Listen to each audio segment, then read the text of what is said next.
નમસ્કાર દર્શક મિત્રો, જીએસટીવીની વિશેષ રજૂઆત ધ રિયલ ડિબેટમાં આપનું સ્વાગત છે. હું છું દેવાંગ. ભારત વિશ્વનું સૌથી મોટું પાંચમું અર્થતંત્ર. આ સાંભળવું અને બોલવું કેટલું સરસ લાગે છે, પણ આ પાંચમું મોટું અર્થતંત્ર બન્યા બાદ તેની પાછળની વાસ્તવિકતાઓ શું છે એ પણ જાણવી એટલી જ જરૂરી છે. આઈએમએફ દ્વારા જે આંકડા જાહેર કરવામાં આવ્યા છે એમાં તો ભારતને વિશ્વનું પાંચમું સૌથી મોટું અર્થતંત્ર જાહેર કરવામાં આવ્યું છે, પરંતુ ભારત દેશની અંદર રહેલા એના નાગરિકોની સ્થિતિ કેવી છે એ પણ જાણવી એટલી જ જરૂરી છે. દર્શક મિત્રો, આજે આજ વિષય ઉપર આપણે ચર્ચા કરવી છે અને મોસ્ટલી હું પણ કોમર્સનો સ્ટુડન્ટ રહી ચૂક્યો છું. અર્થશાસ્ત્રનો એક એવો નિયમ છે કે કોઈ પણ એક સૂત્ર કે કોઈ પણ એક નિયમ એ હંમેશા કોઈ એક વાત માટે કાયમ નથી હોતું. એ સમય અને સંજોગ પ્રમાણે બદલાતા હોય છે. અર્થશાસ્ત્ર જો અને તો ઉપર નિભેલું છે. જો આમ થશે તો આવું થઈ શકે છે. ભારતનું અર્થતંત્ર વિશ્વમાં સૌથી મોટું 5મા નંબરનું અર્થતંત્ર બન્યું, ખૂબ જ સારી વાત છે. આપણી માટે ગર્વ લેવા જેવી બાબત છે કે એક બાજુ કોરોના મહામારી, રશિયા યુક્રેન યુદ્ધ, દેશમાં મોંઘવારી, આ બધું છતાં પણ જો ભારત દેશનું અર્થતંત્ર પ્રગતિ કરી રહ્યું હોય તો એ સારી વાત છે. પણ એ પાછળના બીજા પાસાઓ તમે જોયા છે. અમીર અને ગરીબો વચ્ચેની ખાઈ શું ઘટી છે? ભારતનું જે દેવું છે શું એમાં ઘટાડો થયો છે? ભારતના બેરોજગારી દરમાં ઘટાડો થયો છે? શું ભારતમાં લોકોને રોજગારી મળવાના દરમાં વધારો થયો છે? આ બધા સવાલોના જવાબ આપણને નેગેટિવમાં મળે છે. ભારતના દેવામાં પણ વધારો થયો છે. ભારત દેશની અંદર મોંઘવારીમાં પણ વધારો થયો છે. ભારત દેશની અંદર બેરોજગારીના દરમાં પણ વધારો થયો છે. અને દર્શક મિત્રો, ખાસ જો અર્થતંત્ર મજબૂત થાય તો લોકોના ખિસ્સા ઉપર કેટલી અસર થાય તમે જ વિચારો કે અત્યારે આપણે વિશ્વનું 5મા નંબરનું અર્થતંત્ર કહી રહ્યા છે. તમારા ખિસ્સાને કેટલો ફાયદો થયો? કદાચ તમે તમારી જાતને પૂછો. સવાલો અહીંયા આ સળગતા થઈ રહ્યા છે. આ સારી વાત છે અને એના વિશે જ આપણે ચર્ચા કરવી છે કે આપણે આજે 854.7 અબજ ડોલરની ઇકોનોમી તો પહોંચી ગયા, પણ એનેથી આપણા દેશને શું ફાયદો, આપણા દેશના નાગરિકોને શું ફાયદો? દર્શક મિત્રો, આ તો મેં છે ને બેરોજગારીના અને એના આંકડા કીધા. એની સાથે સાથે હું જે આંકડા લઈને બેઠો છું એમાં એવા પણ સર્વે રિપોર્ટ બહાર આવ્યા છે કે છેલ્લા એકાદ વર્ષની અંદર વેપારીઓની આત્મહત્યાના પ્રમાણમાં પણ વધારો નોંધાયો.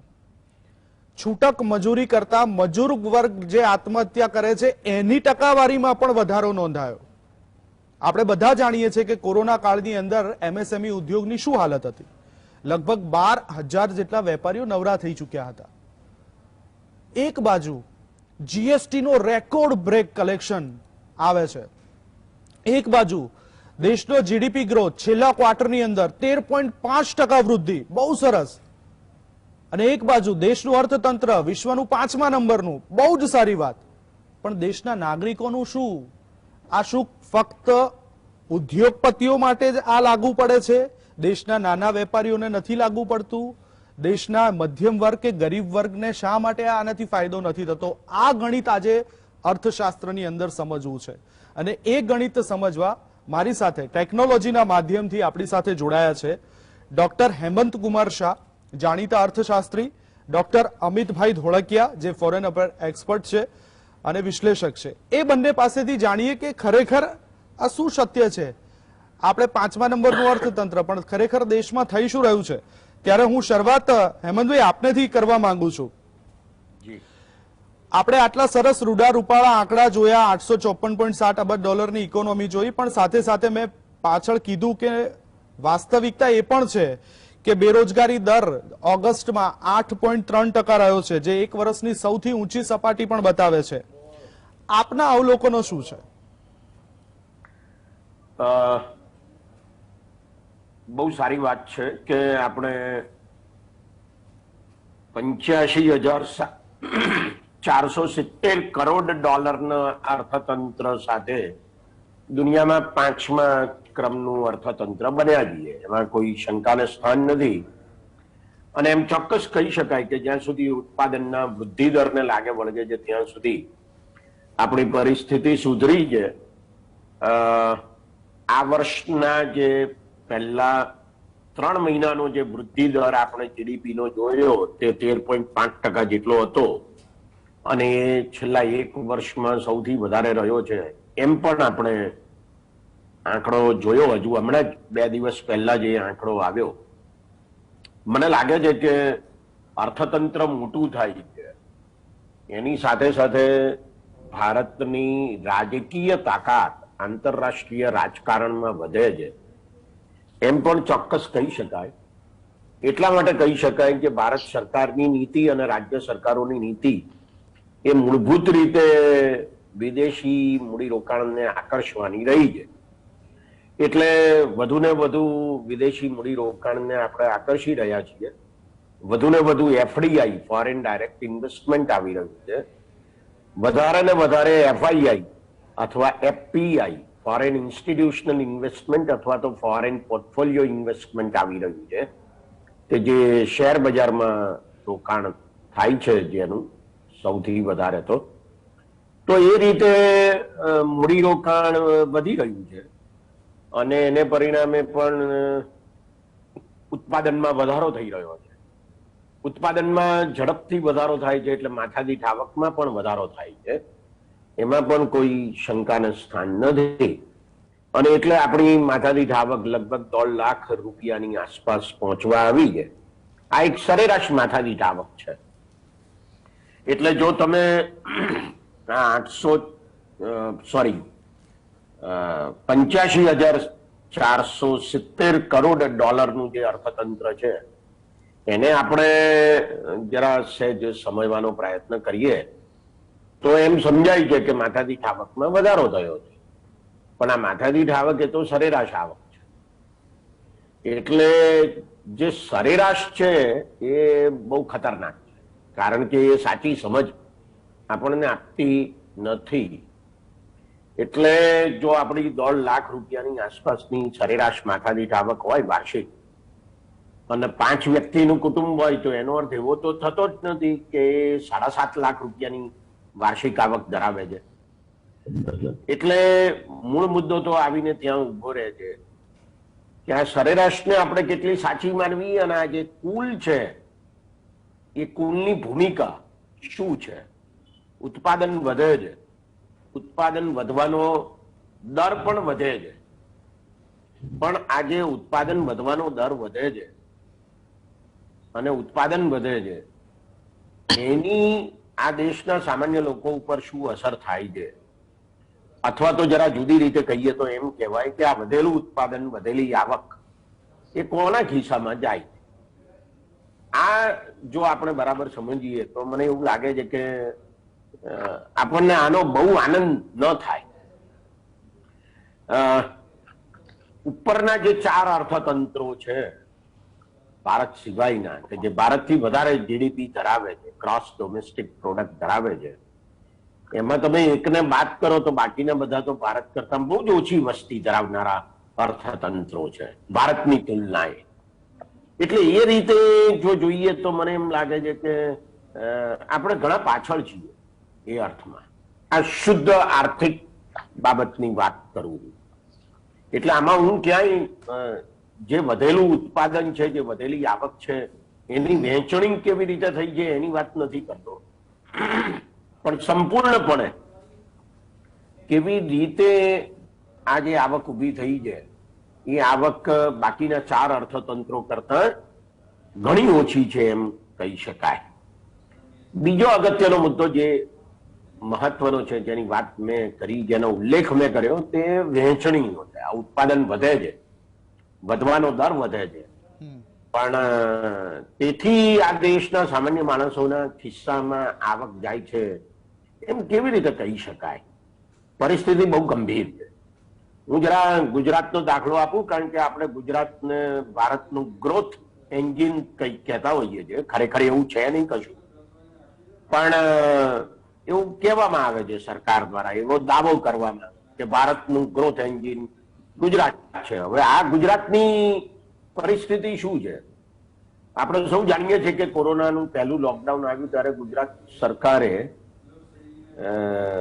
જે પ્રધાનમંત્રી ગરીબ કલ્યાણ યોજના હતી કે જેના દ્વારા 2 રૂપિયા કિલો ઘઉં, 3 રૂપિયા કિલો ચોખા જે સસ્તા અનાજની દુકાનો દ્વારા વેચવામાં આવતા હતા તે મફત આપવાનું નક્કી કર્યું. અને ગુજરાત સરકારે એમાં ઉમેરો કર્યો કે માત્ર અંત્યોદય કાર્ડ નહીં અને બીપીએલ કાર્ડ નહીં પણ એપીએલ 1 કાર્ડ વાળાને પણ આ મફત અનાજ આપવામાં આવશે. હવે આજે એપીએલ 1 કાર્ડ, બીપીએલ કાર્ડ ત્રણે ભેગા કરો તો લગભગ 64 લાખ જેટલા પરિવારો થાય. આ 64 લાખ ને જો તમે 5 ગુણી ના લગભગ, કારણ કે ફેમિલી સાઈઝ છે, પરિવારમાં 5 જણા હોય તો એનો અર્થ એ થયો કે લગભગ 3.25 કરોડ લોકો થયા કે જે ગરીબ છે અથવા તો ગરીબીની બહુ નજીક છે એપીએલ 1 કાર્ડ વાળા. એવું તો ગુજરાત સરકાર માને છે, માટે તો એને મફત અનાજ આપવાનું નક્કી કર્યું. તો એનો અર્થ એ થયો કે ગુજરાતની લગભગ 50% વસ્તી એવી છે કે જે ગરીબ છે અથવા તો ગરીબીની બહુ નજીક છે. હવે આપણે આ ભારતની જો ગુજરાતની આ પરિસ્થિતિ હોય તો બિહાર, યુપી, રાજસ્થાન, મધ્યપ્રદેશ, ઝારખંડ, છત્તીસગઢ, ઓરિસ્સા, બંગાળ, તેલંગાણા, આંધ્રપ્રદેશના કેટલાક જિલ્લા, આ બધાની શું પરિસ્થિતિ હોય એની કલ્પના કરવી અઘરી. એટલે મારો કહેવાનો મુદ્દો એ છે કે ઉત્પાદનમાં જે વધારો થાય છે એ વધારો ક્યાં જાય છે, આવકમાં જે વધારો થાય છે કોના ખિસ્સામાં જાય છે એ વધારે મહત્વનું છે. ઉત્પાદન કેટલું વધે છે એના કરતા વધારે મહત્વનું એ છે કે વધેલું ઉત્પાદન ક્યાં ગયું, કોના ખિસ્સામાં ગયું અને કોને લાભ થયો. એટલે આ બહુ સારી વાત છે, એમાં કોઈ શંકાને સ્થાન નથી કે ઉત્પાદન વધે. ઉત્પાદન વધવું પણ જોઈએ, કારણ કે આ દેશના લગભગ 80 કરોડ લોકો સત્તાવાર રીતે એવા છે કે જે લોકોની સ્થિતિ બહુ આર્થિક રીતે સારી નથી. અને કોરોનાના કાળ દરમિયાન તો ઘણા બધા અર્થશાસ્ત્રીઓ અને સંસ્થાઓએ અહેવાલો આપ્યા કે ભારતમાં 5 કરોડ લોકો એવા છે કે જે ગરીબ બની ગયા છે, ગરીબ નહોતા પણ ગરીબ બની ગયા. તો આ સાથે આપણે ઉત્પાદન વધારી રહ્યા છીએ. એક બાજુ ગરીબી વધે છે, એક બાજુ બેકારી વધે છે, એક બાજુ અસહાયતા વધે છે, વલ્નરેબિલિટી વધે છે, અને બીજી બાજુ ઉત્પાદન વધે છે અને આવક વધે છે. આ એક વિરોધાભાસ છે, કેટલો મોટો વિરોધાભાસ છે. આપણે ઘઉંની નિકાસ કરીએ, ચોખાની નિકાસ કરીએ અને લગભગ 3 કરોડ લોકો ભૂખમરાથી પીડાતા હોય. આ બધું કઈ જાતનું અર્થશાસ્ત્ર છે એ ના સમજાય એવું બિલકુલ કહી શકાય. એટલે મને એમ લાગે છે કે માત્ર ઉત્પાદનના વધારા ઉપર ભાર મૂકવાને બદલે અથવા આવકના વધારાને ભાર મૂકવાને બદલે આપણે આવકની વહેંચણી ઉપર વિશેષ ભાર મૂકવો જોઈએ. મારે એક વાત કહેવી છે જરા, અને તે કે 1950 થી 1980 સુધી આપણો જે વિકાસનો દર હતો, ગ્રોથ રેટ હતો જીડીપીનો, એ 3.3 થી 3.5% આસપાસ રહ્યો, જેને બહુ જાણીતા અર્થશાસ્ત્રી પ્રોફેસર રાજકૃષ્ણે ટોણો મારતા એવું કહેલું કે આ હિન્દુ ગ્રોથ રેટ છે, આનાથી વધારે વિકાસ જ નથી થતો છેલ્લા 30 વર્ષથી. 1980 થી 2000 ના ગાળા દરમિયાન આપણો વિકાસનો દર 5.5% રહ્યો એવરેજ, અને 2000 થી 2014 સુધી આપણો વિકાસનો દર લગભગ 7.5% રહ્યો છે. અને એ પછી અત્યાર સુધીનો જે વિકાસનો દર છે 2022 માર્ચ સુધીનો, એ લગભગ 6.8% આસપાસ રહ્યો. તો આપણો વિકાસનો દર તો 3.5% થી વધીને આપણે 7.5% સુધી પહોંચી ગયા. અને 2-3 વર્ષ તો એવા ગયા કે જયારે આપણે 10% થી વધારે વિકાસ કર્યો. એટલે વિકાસ તો થઈ રહ્યો છે, વિકાસની ઝડપ વધી રહી છે, પણ સવાલ આ છે કે વિકાસ ક્યાં ગયો. આ વિકાસ બહુ ખતરનાક શબ્દ છે અને આપણે સૌ જાણીએ છીએ કે ગુજરાતમાં તો થોડાક સમય પહેલા એ કાંડો થઈ ગયો અને હજુ કઈ બહુ ડાયો થયો હોય એવું આપણને લાગતું તો છે નહીં. જી એટલે ખાડા પાડવામાં અને ખાડા પૂરવામાં જો વિકાસ થતો હોય અને એમાં જ સમાઈ જતો હોય તો મને લાગે છે કે આવા ઉત્પાદન અને આવક સાથે આપણે કંઈક વિચારવું જોઈએ. આપણે જરા ઊંડું ચિંતન કરવાની આવશ્યકતા છે.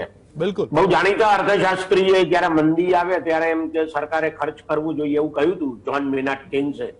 અને એમણે એવું પણ કહ્યું હતું કે જો સરકાર પાસે બીજું કંઈ કામ ના હોય તો લોકો પાસે ખાડા ખોદાવો અને પુરાવો અને પૈસા આપો, પણ સરકાર ખર્ચ કરે તો આ મંદી દૂર થાય. હવે આ ખાડા પાડવાનો અને ખાડા પછી પૂરવાનો જે વ્યવસાય છે એ તો ભારતમાં બહુ મોટા પ્રમાણમાં ચાલે છે ને, આપણને ખબર છે. એટલે એનાથી જીડીપી તો વધે જ, એની ના નથી, પણ સવાલ એ છે કે આ વધેલી જીડીપી કઈ ક્યાં? બિલકુલ. ખાડામાં જ જતી રહી કે પછી ક્યાંક ઉપર સામાન્ય માણસો સુધી પહોંચી? એ મને લાગે છે કે બહુ મહત્વનો મુદ્દો છે. હેમંતભાઈ, મુદ્દો બિલકુલ તમે કીધું એમ કે બહુ જ ગંભીર છે, અને તમે જે પરિસ્થિતિ વર્ણવી અને જે શબ્દોમાં વર્ણવી છે એને પણ બહુ સારી રીતે સમજુ છું. પણ સમય આપણી પાસે હવે ઓછો છે એટલે હું વ્યાસજીને વધારે સમય નથી લેતો, પણ વ્યાસજીને સીધો સવાલ પૂછું છું. વ્યાસજી, સ્વાગત છે આપનું. શું કહેશો અર્થતંત્ર 5મા નંબર ઉપર, આપનું અવલોકન શું છે? જો આપણને એક આદર્શ ભારતીય તરીકે આનંદ થવો જોઈએ એવું હેમંતભાઈએ કહ્યું, અને સામાન્ય રીતે આવા વિદ્વાન અર્થશાસ્ત્રી જયારે આવું કહેતા હોય ત્યારે આપણે માનવું જોઈએ કે સાચું છે, એટલે આપણે બધા જ આનંદ કરીએ. પહેલી વાત.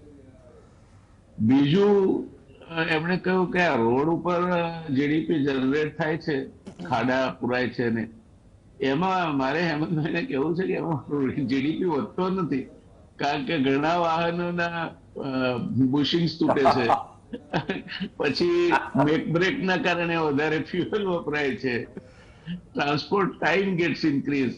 સો in a process you are losing GDP rather than gaining GDP. આ ખાડામાં જ લઈ જાય છે, ખાડો ઉપર ન લાવે.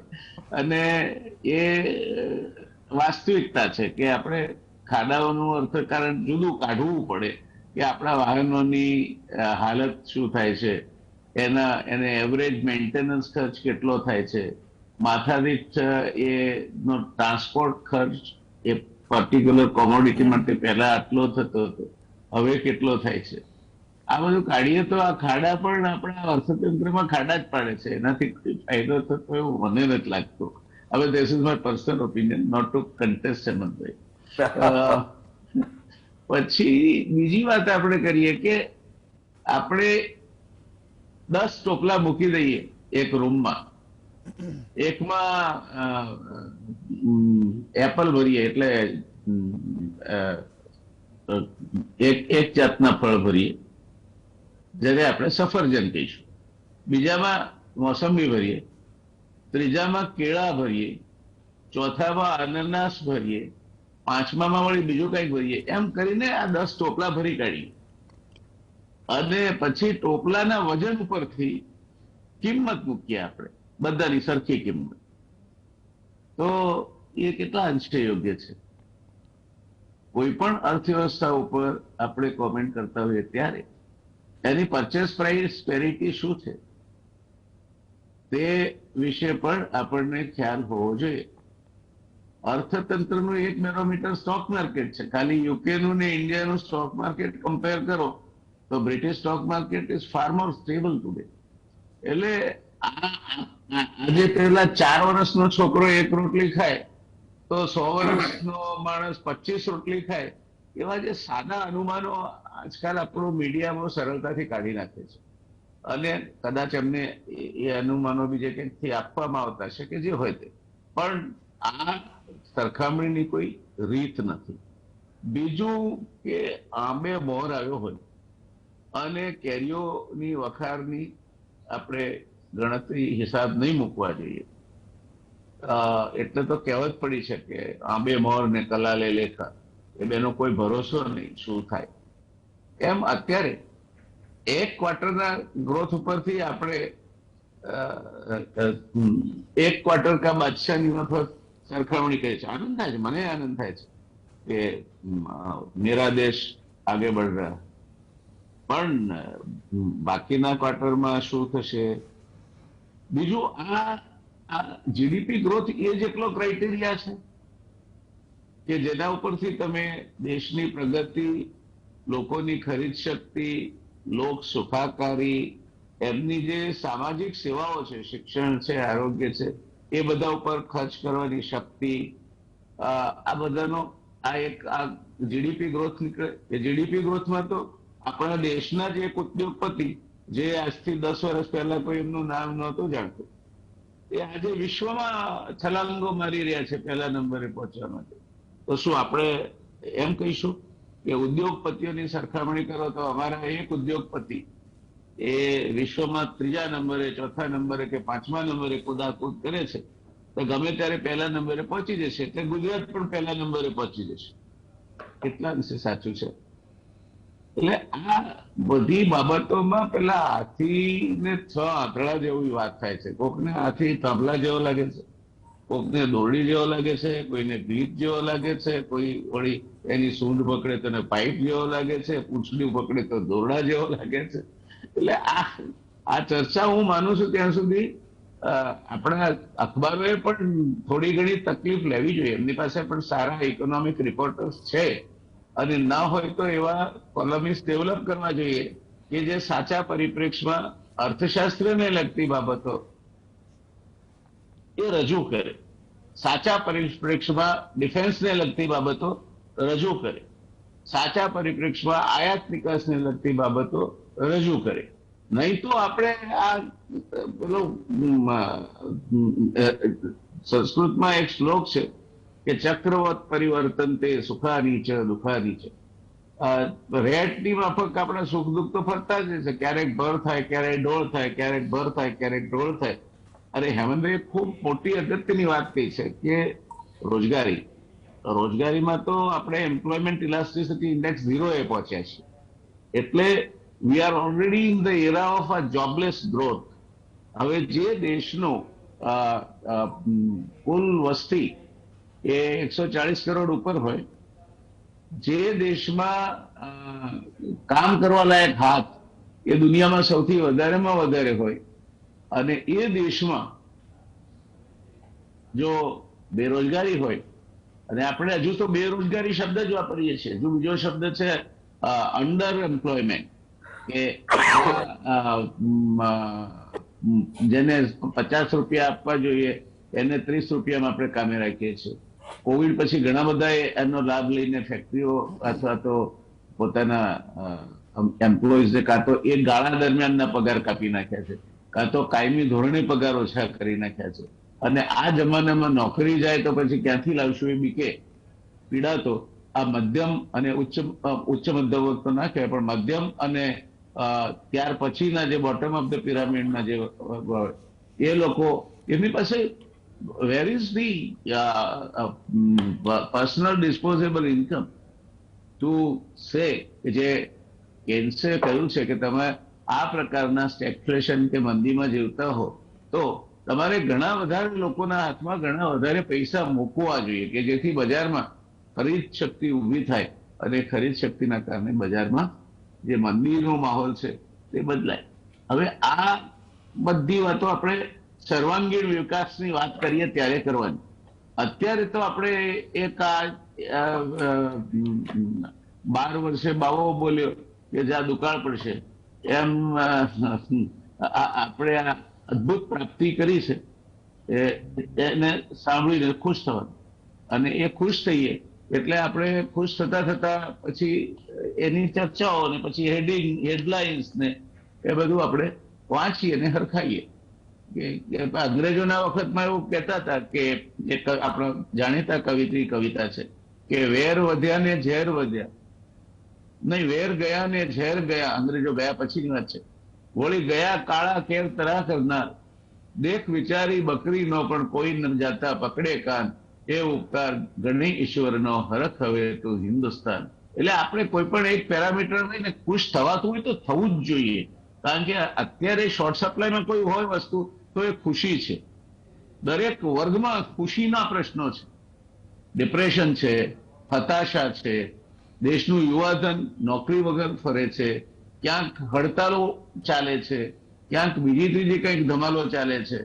આ બધામાં સુખી વર્ગ હોય તો પેલો સુરત વાયા ગુવાહાટી થઈ ગોવા થઈને મુંબઈ પાછો આવનારો છે, કે જેની અત્યારે બજારો ગરમ છે, એટલે એની વાત કરવી હોય આપણે તો રિયલ જીડીપી ગ્રોથ પહેલા તો લેવો જોઈએ. અને જો 2022 વિશ્વના આંકડા લઈએ આપણે રિયલ જીડીપી ગ્રોથના, તો એના કરતા આપણે થોડા ઉપર રહીશું એમાં કોઈ શંકા નથી, કારણ કે આપણા પાછળના 3 વર્ષ ખૂબ ખરાબ ગયા છે. પણ આપણે આ વખતે લગભગ 0.5% જેટલો રિયલ જીડીપી ગ્રોથમાં વધારો થશે એવો જાન્યુઆરી 2022 ફોરકાસ્ટ છે, જાન્યુઆરી 2021 ઉપર. એટલે સારી વાત છે. We should feel happy that we are not going down but we are going up.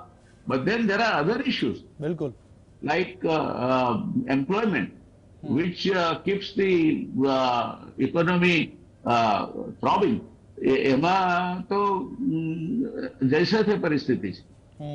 કૃષિ એ આપણે નસીબદાર રહ્યા કે કોવિડના વર્ષો દરમિયાન કૃષિના આપણા પર ચારે હાથ છે, અને હજુ પણ કૃષિ મને લાગે છે ત્યાં સુધી આ દેશનો કોઈ જો સૌથી રિલાયબલ સેક્ટર હોય તો એ કૃષિ છે, કારણ કે એક સાથે આખા દેશમાં પરિસ્થિતિ ખરાબ નથી થતી, અને એટલે આપણું ગાડું ગબડે જાય છે. કારણ કૃષિ માત્ર આપણને અન્ન સ્વાવલંબન આપે છે એટલું જ નહીં, પણ કૃષિ આપણને 50% રોજગારી પણ આપે છે.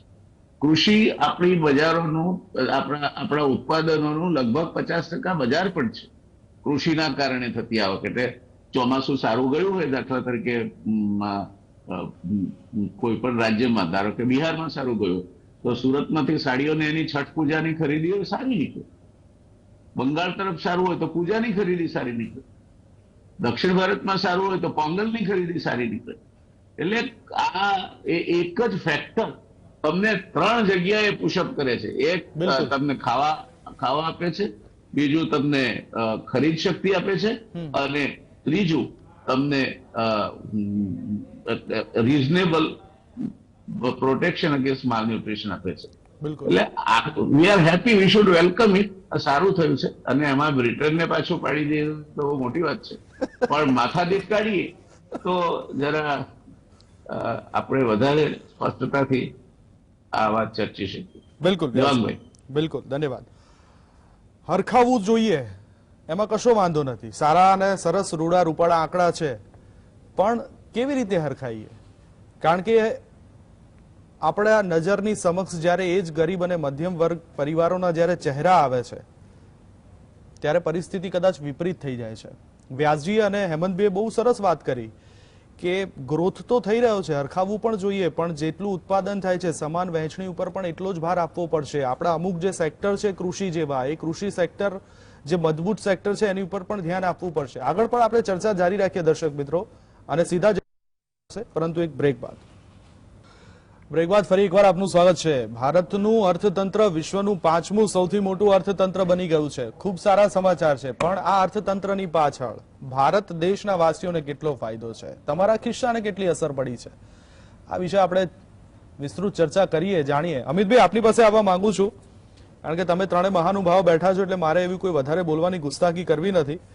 અને જેમ પહેલા હેમંતભાઈ અને વ્યાસજીએ કીધું કે 5મું અર્થતંત્ર આપણે હરખાવવું જોઈએ, આ શબ્દ સિવાય તમે ભારતનો લાભ કઈ રીતે જોઈ રહ્યા છો? મારી અગાઉ હેમંતભાઈએ અને જયનારાયણભાઈએ જે વાત કરી એ જ વાતને હું થોડી આગળ વધારીશ. તમે પૂછ્યું કે આનાથી ભારતને શું લાભ, અથવા તો ભારત માટે આના સૂચિતાર્થો શું. પહેલા તો હું કહીશ કે આ જરૂર એક આવકાર્ય એવી બાબત છે કે આપણી ઇકોનોમી નું કદ છે તે મોટું થયું છે. Gross domestic product fundamentally is a measure of the size of the economy. અને હરખાવાના બીજા પણ 2 કારણો છે કે આપણે એ દેશથી આગળ નીકળી ગયા છે, યુનાઇટેડ કિંગડમથી, કે જેણે પૂરા 200 વર્ષોનું શોષણ કરી અને ભારતના જીડીપી જ્યારે મધ્ય યુગમાં ઉચ્ચ લેવલ પર હતો એને એકદમ નીચેની લેવલ પર લાવી દીધો 1947. આપણી જીડીપી બ્રિટન આવ્યું એ પહેલા વિશ્વમાં તુલનાત્મક રીતે ઘણી ઉચ્ચ કક્ષાએ, બ્રિટનના શોષણને કારણે આપણી જીડીપી 1947માં જે કક્ષાએ આવી એ કક્ષાએ આવી. તો એક મનોવૈજ્ઞાનિક દ્રષ્ટિએ જોવા જઈએ તો આ બાબતનું ઘણું મહત્વ છે કે એક સમયના આપણા કોલોનિયલ રૂલર અને જ્યાં સૂર્ય ક્યારે અસ્ત નતો થતો, 3/4 દુનિયા ઉપર જે દેશ રાજ કરતું હતું, એ દેશની જીડીપી થી આપણે આગળ નીકળી ગયા છીએ. બીજું એક કારણ મનોવૈજ્ઞાનિક રીતે અને આર્થિક રીતે નોંધવા જેવું છે તે એ છે, અને IMF પણ એ બાબત નોંધી છે કે દુનિયાના તમામ અર્થતંત્રો કોવિડના પીરિયડ દરમિયાન એમાં રિસેશન આવ્યું અને ઘણી બધી નુકસાની આ અર્થતંત્રોએ ભોગવવી પડી. ભારતના કેસમાં જે બન્યું છે તે એ છે કે આપણો જે બાઉન્સ બેક થયો છે, રેટ ઓફ ગ્રોથ કોરોનાના રિસેશન પીરિયડ પછી જે વધ્યો છે, અને IMF પ્રિડિક્ટ કર્યું છે આવનારા સમયમાં પણ એ વધતો રહેશે, એ રેટ ઓફ ગ્રોથનો જે વધારો છે એ દુનિયાના અન્ય દેશો કરતા અને ઇવન વિકસિત દેશો કરતા પણ આ વધારો IMF ની દ્રષ્ટિએ સંતોષકારક છે. તો આ પણ એક મારી દ્રષ્ટિએ બીજું આપણા માટે નોંધપાત્ર બાબત ગણાવી જોઈએ. અને ત્રીજું, ભલે સીધી રીતે મને કોઈ લાભ ના થાય, પણ મારા થકી દેશના બીજા કોઈ નાગરિકને પણ લાભ થતો હોય, મોટા ઉદ્યોગપતિને પણ લાભ થતો હોય, જેમ જયનારાયણભાઈ કહ્યું એ પ્રમાણે આપણે સામૂહિક હરખમાં આપણી હિસ્સેદારી પણ નોંધાવી જોઈએ. મૂળ વાત પર જીડીપી એ હેમંતભાઈ અર્થશાસ્ત્રી છે, મારે વિશેષ ના બોલવું જોઈએ, પરંતુ કદાચ બીજો વિકલ્પ નથી અર્થતંત્રના મેજર માટેનો. એટલા માટે દુનિયામાં લગભગ તમામ આર્થિક સંસ્થાઓ જીડીપીને એક વિશ્વાસપાત્ર એવો મેજર ગણે છે.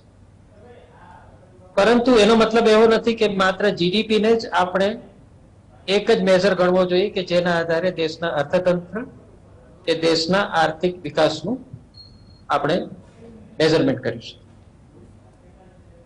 ગ્રોસ નેશનલ પ્રોડક્ટ પણ એક બીજો ઇન્ડેક્સ છે. પર કેપિટા જીડીપી જેનો ઉલ્લેખ જય નારાયણભાઈએ કર્યો, એ પણ એક મહત્વનો એવો ઇન્ડિકેટર છે દેશના અર્થતંત્રને મેજર કરવાનું. જીડીપીને પ્રાઇસ ઇન્ડેક્સ સાથે જોડીને, જીડીપીને ટ્રેડ સાથે જોડીને, જીડીપીને ઇન્ફ્લેશન સાથે જોડીને જો આપણે જોઈએ તો આ બધા ઇન્ડિકેટરોને જ્યારે આપણે જોડીએ ત્યારે એક જ દેશના અર્થતંત્રની આપણને જુદી જુદી એવી એક તસવીર પ્રાપ્ત થાય. એટલે મારું કહેવાનું એવું છે કે જીડીપી માત્રથી કોઈ દેશની તાકાત, એની શક્તિ કે એની સમૃદ્ધિમાં વધારો થયો છે એવું માની લેવું એ એક ખૂબ જ સરળ અને સાદી આર્થિક સમજણનું એ એક ઉદાહરણ છે. આપણે એમાં વધારે ઊંડું જોવું જોઈએ. ભારતના જો જીડીપી ની વાત કરીએ તો ભારતના જીડીપીમાં સૌથી વધારે મોટું કોન્ટ્રીબ્યુશન સર્વિસીસ સેક્ટરનું છે, લગભગ 54%. 100% જેટલું એગ્રીકલ્ચરનું અને 23% જેટલું લગભગ ઇન્ડસ્ટ્રી. બહુ સારી વાત છે.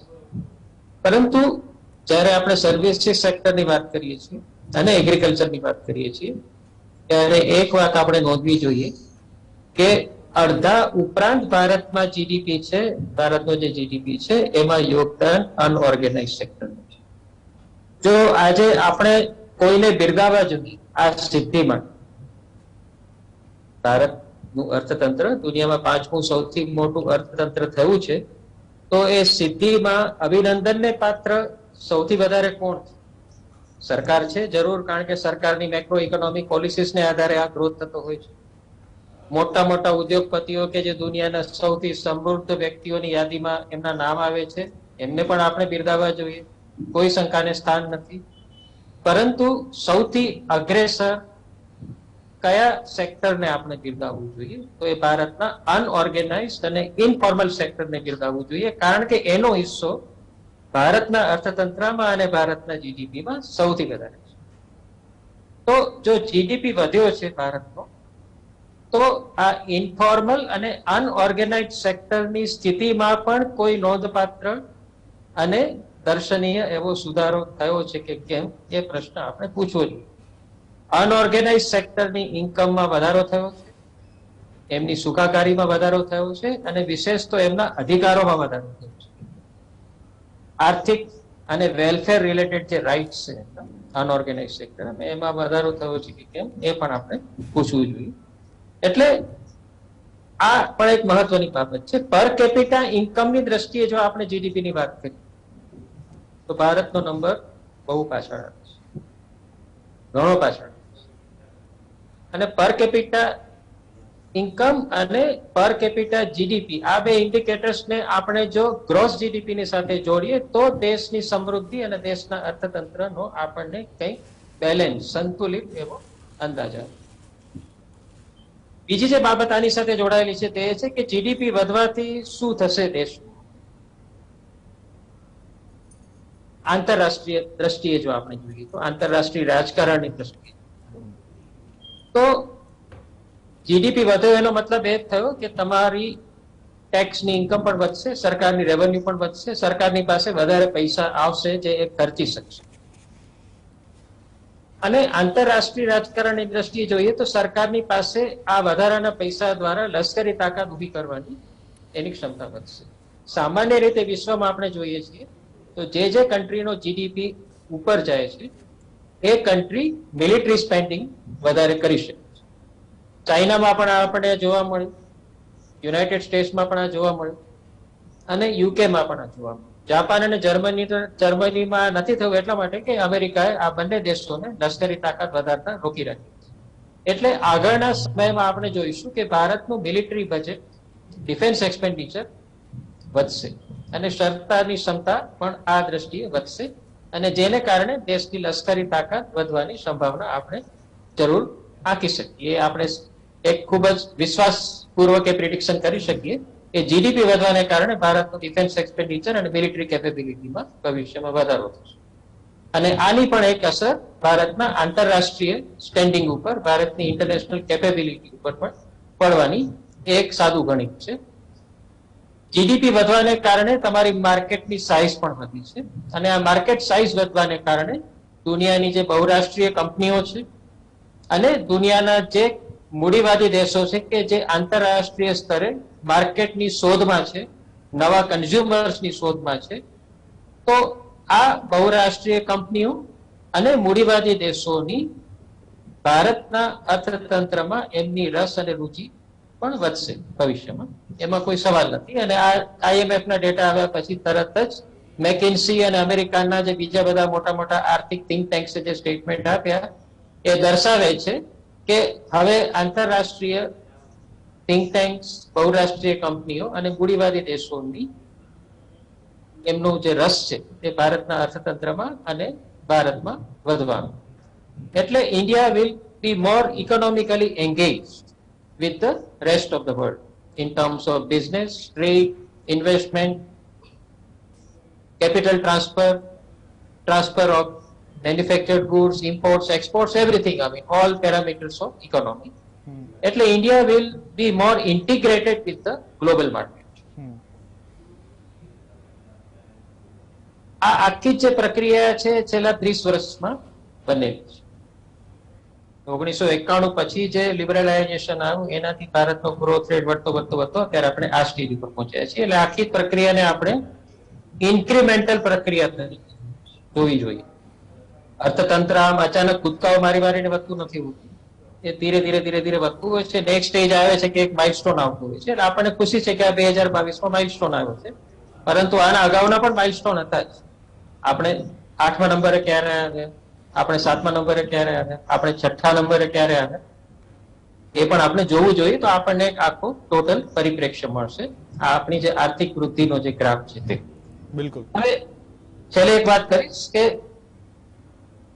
જો સાચો મેજર આપણે લેવો હોય દેશના જીડીપી થી દેશની તાકાતમાં કેટલો વધારો થશે તે, તો જે રિયલ જીડીપી ની વાત કરી જય નારાયણભાઈ, એના ઉપર આપણે વધારે ધ્યાન આપવું જોઈએ કે રિયલ જીડીપી ભારતનો કેટલું છે અને અન્ય દેશોની તુલનામાં એ આપણો રિયલ જીડીપી ક્યાં અત્યારે ઉભો છે, એની તુલનામાં અત્યારે એની ડિગ્રી કેટલી છે, એનું મેઝરમેન્ટ એ જો આપણે જોઈશું તો આપણને ભારતના સાચા સામર્થ્યનો ખ્યાલ આવશે આંતરરાષ્ટ્રીય સ્તરે. એટલે G7 કે G8 માં સીધું આપણને દરવાજો ખોલીને હવે લઈ લેશે એવું માનવાનું જરૂર નથી. બિલકુલ. એ અને સૌથી સમૃદ્ધ દેશોની યાદીમાં આપણે નથી આવી. સમૃદ્ધિ એ બીજી વસ્તુ છે. We have not become the most prosperous or fifth most prosperous country. અને આમાં કન્ઝમ્પશન પણ આવે છે, માત્ર પ્રોડક્શન નથી આવતું. હેમંતભાઈ, હું સાચો કદાચ બોલી રહ્યો છું એવું માનું છું. હેમંતભાઈ અર્થશાસ્ત્રી છે, વધારે ક્લેરિફાય કરશે. આ માત્ર પ્રોડક્શનનો મેજર નથી, આ કન્ઝમ્પશનનો પણ મેજર છે, ખર્ચનો પણ મેજર છે. એટલે ખર્ચ જો વધારે થાય તો પણ જીડીપીમાં એનું રિફ્લેક્શન આવે છે. અને બીજું, જે પ્રોફિટ દેશની બહાર જતો રહે છે એનું મેઝરમેન્ટ આ જીડીપીમાં નથી થતું. એટલે જે બહુરાષ્ટ્રીય કંપનીઓનો પ્રોફિટ જે બહાર જતો રહે છે એ જો આપણે જીડીપી વાત કરીએ તો કદાચ દેશની સાચી આવક શું છે, દેશની સાચી સમૃદ્ધિ શું છે એનો પણ આપણે અંદાજ આવે. એટલે આખી જ વસ્તુ ને આપણે વધારે કોમ્પ્લેક્સ રીતે જોવાની જરૂરત છે. એને એક બહુ પરિમાણીય દ્રષ્ટિએ જોવાની જરૂરત છે. બિલકુલ. અને ultimate measure of any countries economy is the wellbeing of its people, the happiness of its people. અને વેલબિંગ અને હેપીનેસના જે ઇન્ડાઇસીસ છે દુનિયામાં, એને પણ આ જીડીપીના મેઝરમેન્ટના જે ઇન્ડાઇસીસ છે એની સાથે કમ્પેર કરીએ તો આપણને એક વધારે સંતુલિત એવું પિક્ચર આપવાના નજર સમક્ષ આવશે. Over to you. બિલકુલ બિલકુલ અમિતભાઈ.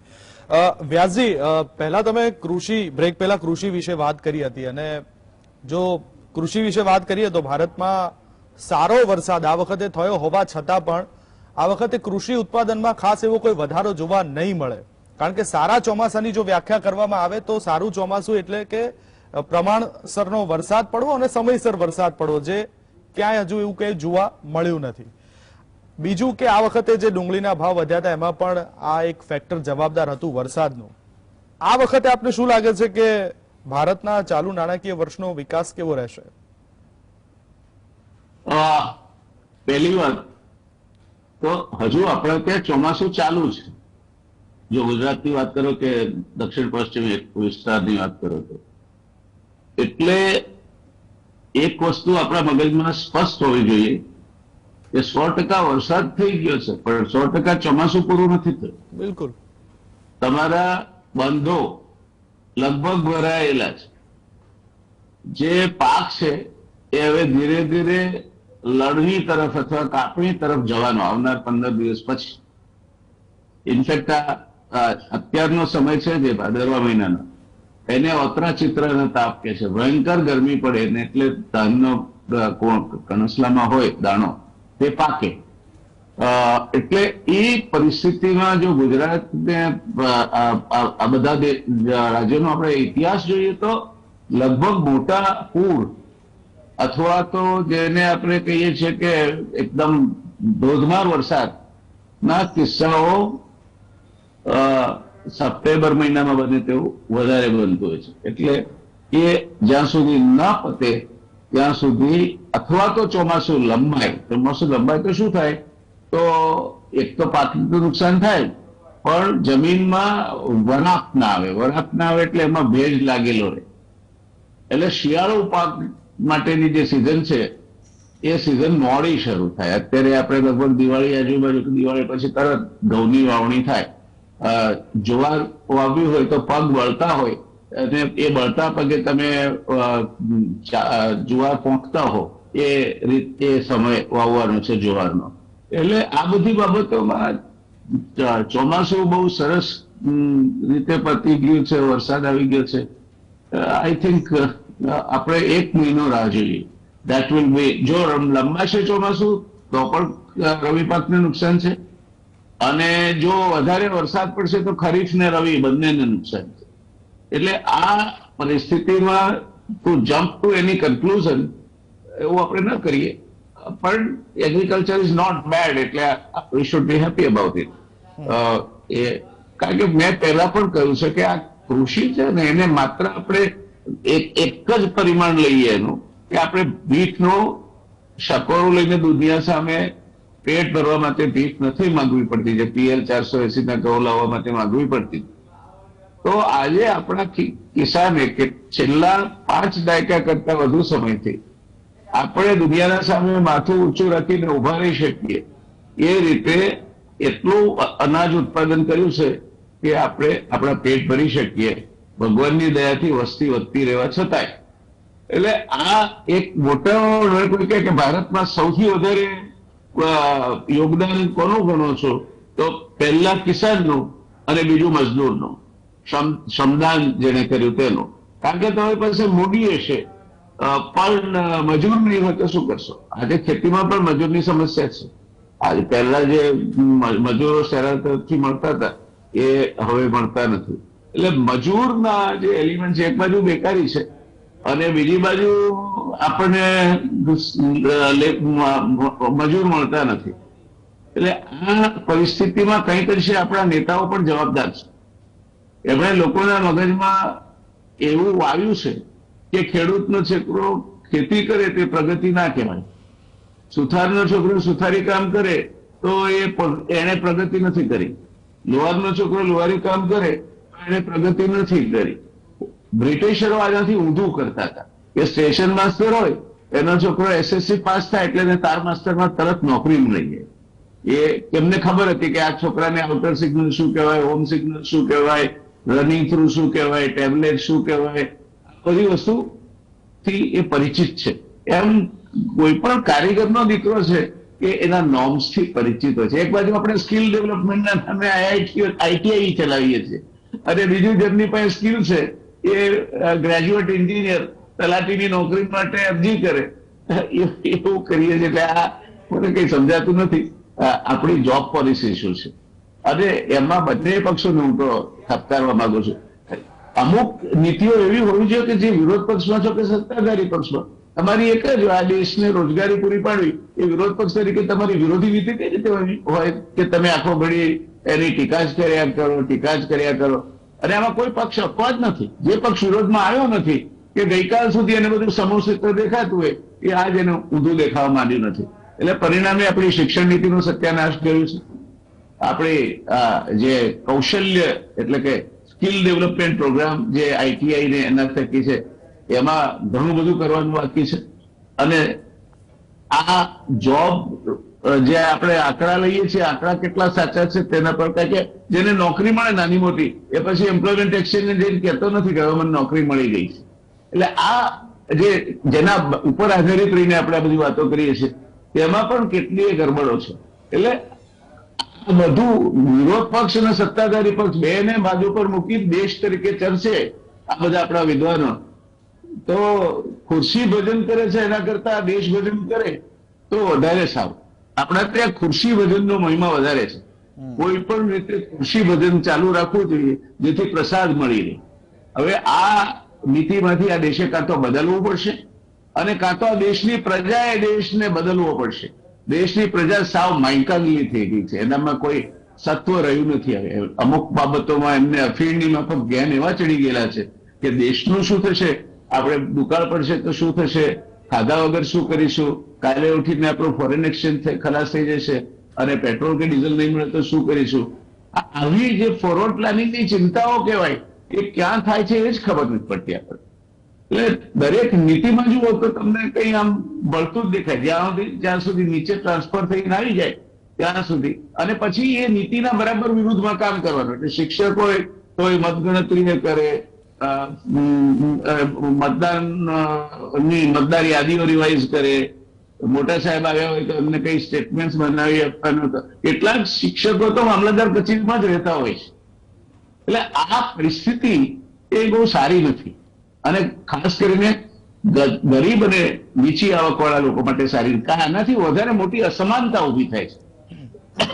એક પૈસાદાર માણસ હોય એનો છોકરો સારી સ્કૂલમાં ભણે, સારા સાધનો, સારું વાતાવરણ, તો સેમ IQ વાળો ગરીબ છે એ પાછળ પડવાનો છે. એટલે આપણે એક નવો વર્ગ ઉભો કરી રહ્યા છે. આવા ઘણા બધા પ્રશ્નો છે. મને લાગે છે કોઈ વખત એને આપણે હેમંતભાઈને ને આપણા પ્રોફેસર સાહેબને, ધોળકિયા સાહેબને બોલાવીને ચર્ચીએ, પણ ઘણા પ્રશ્નો છે. બિલકુલ. છેલ્લી 5 મિનિટ વધી છે. હેમંતભાઈ, તમને અને અમિતભાઈ બંનેને અઢી મિનિટ આપું છું. એક સીધો સવાલ મારો એ છે હેમંતભાઈ કે શું અર્થતંત્રમાં જે સુધારો થયો છે એનો ફાયદો ફક્ત ઉપરના વર્ગ સુધી મર્યાદિત થઈ ગયો છે?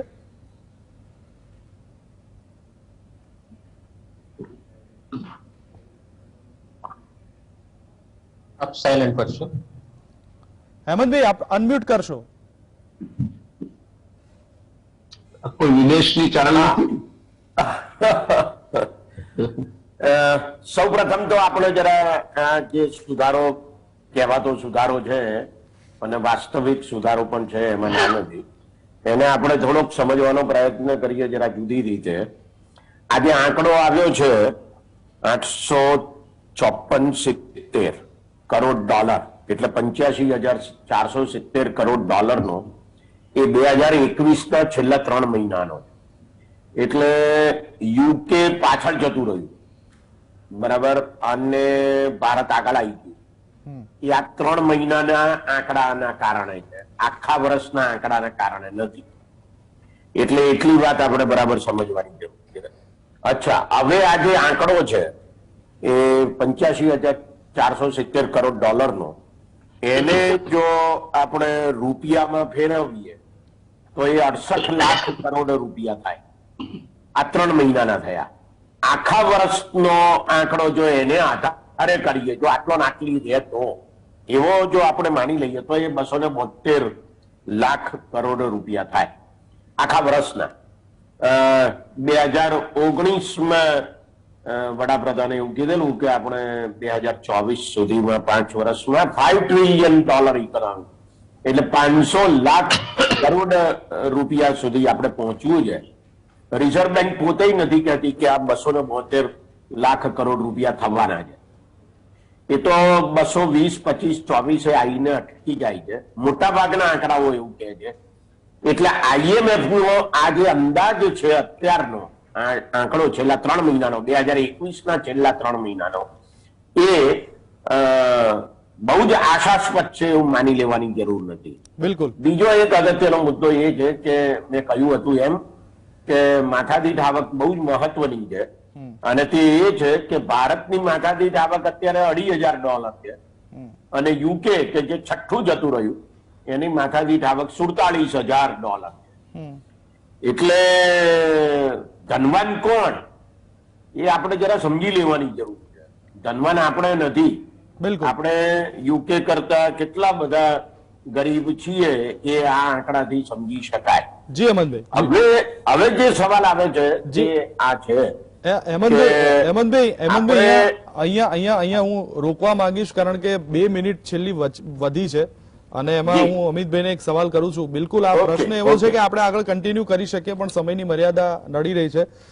અમિતભાઈ, છેલ્લો સવાલ આપને એટલો છે કે 5મા નંબરની ઇકોનોમી સુધી પહોંચવું આ સાર્થક કેટલું કહેવાય? કારણ કે એક બાજુ દેશમાં આત્મહત્યાનું પ્રમાણ વધી રહ્યું છે, ગરીબ અમીરો વચ્ચેની ખાઈ વધી રહી છે, તો આ કેટલા અંશે સાર્થક ગણી શકાય? No, I will repeat the same thing that I said earlier, that GDP is only a rough measure of the economic well-being of a society. અને આંતરરાષ્ટ્રીય સ્તરે આ સ્વીકારાયું એટલા માટે તો હ્યુમન ડેવલપમેન્ટ ઇન્ડેક્સનો કન્સેપ્ટ આવ્યો. માત્ર જીડીપી ના આધારે તમે કોઈ દેશના વેલબિંગનું મેઝરમેન્ટ ના કરી શકો. એટલે જો આપણે ખરેખર જોવાનું હોય તો એ જ છે કે ભારતમાં જે હ્યુમન ડેવલપમેન્ટ ઇન્ડેક્સના જે indicators, education, health, mortality, life expectancy, poverty, આ બધાને મેઝરમેન્ટને આપણે જોવા જોઈએ. આપણા માટે એક કરુણ બાબત છે કે દુનિયાના સૌથી વધારે ગરીબ વ્યક્તિઓની સંખ્યા ભારતમાં છે. દુનિયામાં સૌથી વધારે બાળ મજૂરો બિલકુલ છે. જી. દુનિયામાં સૌથી વધારે મિનિમમ વેજીસ થી ઓછા દરે કામ કરતા મજૂરોની સંખ્યા ભારતમાં છે. દુનિયામાં સૌથી વધારે એવા મજૂરોની સંખ્યા ભારતમાં છે કે જેમને કોઈ પણ કાયદાનું પ્રોટેક્શન નથી. બિલકુલ. દુનિયામાં સૌથી વધારે સેક્સ વર્કર્સની સંખ્યા ભારતમાં છે. દુનિયામાં સૌથી વધારે ઓછી વયે મૃત્યુ પામતા બાળકોની સંખ્યા ભારતમાં છે. દુનિયામાં સૌથી વધારે ચાઇલ્ડ બર્થ દરમિયાન મૃત્યુ પામતી માતાઓની સંખ્યા ભારતમાં છે. દુનિયામાં સૌથી વધારે અનઓર્ગેનાઇઝ રીતે પ્રેગ્નન્સી અને ડિલિવરી થવાની જે સંખ્યા છે સ્ત્રીઓની, એ ભારતમાં છે. તો આ બધા આંકડાઓ પણ ક્યાંક આપણને અંદર વ્યથિત કરવા જોઈએ. ચિંતિત બિલકુલ, અમિત. થવા જોઈએ અને જ્યાં સુધી આ નહીં થાય ગાંધીજીનું આપણે ટેલિસ્મેન સરકારની દરેક ઓફિસોમાં રાખવું જોઈએ કે તો જ્યાં સુધી આ એક છેવાડાની બાજુ સૌથી અમિતભાઈ છેલ્લી બિલકુલ વ્યક્તિ બિલકુલ આ એક ત્યાં સુધી સત્ય બાજુ તમે સંતોષ રજૂ કરી કે આટલા સેગમેન્ટ વિશે પણ આપણે વિચારવું જોઈએ કે દુનિયામાં સૌથી વધારે બાળ મજૂરો આપણે ત્યાં છે કે સૌથી વધુ મૃત્યુ આપણે ત્યાં થાય છે, તો આ પણ એક ચિત્ર છે આપણા દેશની અંદર, એ વિશે પણ ક્યાંક વિચારવાનું છે. વહેલા આ ચર્ચામાં ભાગ લેવા માટે થઈને વ્યાસજી આપનો, હેમંતભાઈ આપનો અને અમિતભાઈ આપ ત્રણેય મહાનુભાવનો આભાર. દર્શક મિત્રો, અર્થતંત્ર વિશેની ચર્ચા કરી અને ત્રણેય મહાનુભાવે જે સાચી પરિસ્થિતિનો ચિત્તાર અહીંયા રજૂ કર્યો છે. આપણી પાસે અત્યારે તો બસ આજે રૂડા રૂપાળા આંકડા આવ્યા છે કે આપણે વિશ્વની 5મા નંબરની અર્થતંત્ર સુધી પહોંચી ગયા છે, અર્થવ્યવસ્થાએ પહોંચી ગયા છે. બસ આ સાંભળીને ખુશ રહો, આ સિવાય અત્યારે તો આપણી પાસે બીજો કોઈ ઉપાય નથી. બીજા જે મહત્વના મુદ્દાઓ જે આપણા મહાનુભાવોએ ચર્ચ્યા છે એ સરકાર ચોક્કસ ધ્યાને લેશે અને એ વિશે પણ કામ થશે. ચર્ચામાં અત્યારે બસ આટલું જ. વધુ સમાચાર અને અપડેટ માટે આપ જોતા રહો GSTV. નમસ્કાર.